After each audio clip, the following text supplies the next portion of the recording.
Praise the Lord. சகரியா 10ஆம் அதிகாரம். பின்மாறி காலத்து மழையையும் கர்த்தரிடத்தில் வேண்டிக் கொள்ளுங்கள்.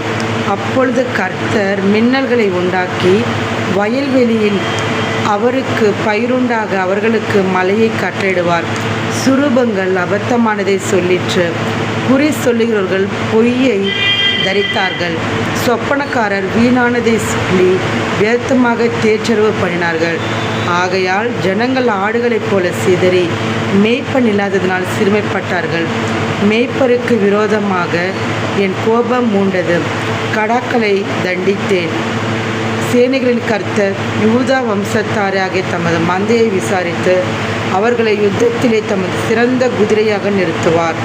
அவர்களிலிருந்து கோடிக்கல்லும் அவர்களிலிருந்து கூடார முளையும் அவர்களிலிருந்து யுத்தவில்லும் வரும். அவர்களிலிருந்து ஆளுகிற யாவரும் ஏகமாய் புறப்படுவார்கள். அவர்கள் யுத்தத்திலே தங்கள் சத்துருக்களை வீதிகளின் சேற்றில் மிதிக்கிற பராக்கிரமசாலிகளைப் போல இருந்து யுத்தம் பண்ணுவார்கள். கர்த்தர் அவர்களோடு கூட இருப்பார். குதிரைகளின் மேல் ஏறி வருகிறவர்கள் வெட்கப்படுவார்கள். நான் யூதா வம்சத்தாரை பலப்படுத்தி யோசேப்பு வம்சத்தாரை ரட்சித்து அவர்களை திரும்ப நிலைக்க பண்ணுவேன். நான் அவர்களுக்கு இறங்கினேன். அவர்கள் என்னால் ஒரு காலம் தள்ளிவிடப்படாதவர்களைப் போல் இருப்பார்கள். நான் அவர்களுடைய தேவனாகிய கர்த்தர். நான் அவர்களுக்கு செவி கொடுப்பேன். எப்பிராயீமியர் பராக்கிரமரைப் போல இருப்பார்கள். மதுபானத்தால் கழிப்பது போல அவர்களுடைய இருதயம் கழிக்கும். அவர்களுடைய பிள்ளைகளும் அதை கண்டு மகிழுவார்கள்.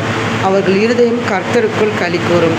நான் அவர்களை பார்த்து பையில் போட்டு அவர்களை கூட்டிக் கொள்வேன். அவர்களை மீட்டு கொண்டேன். அவர்கள் பெருகிறது போலவே பெருகி போவார்கள். நான் அவர்களை ஜனங்களுக்குள்ளே இறைத்த பின்பு அவர்கள் தூர தேசங்களிலே என்னை நினைத்து தங்கள் பிள்ளைகளோடு கூட பிழைத்து திரும்புவார்கள். நான் அவர்களை எகிப்து தேசத்திலிருந்து திரும்பி வர பண்ணி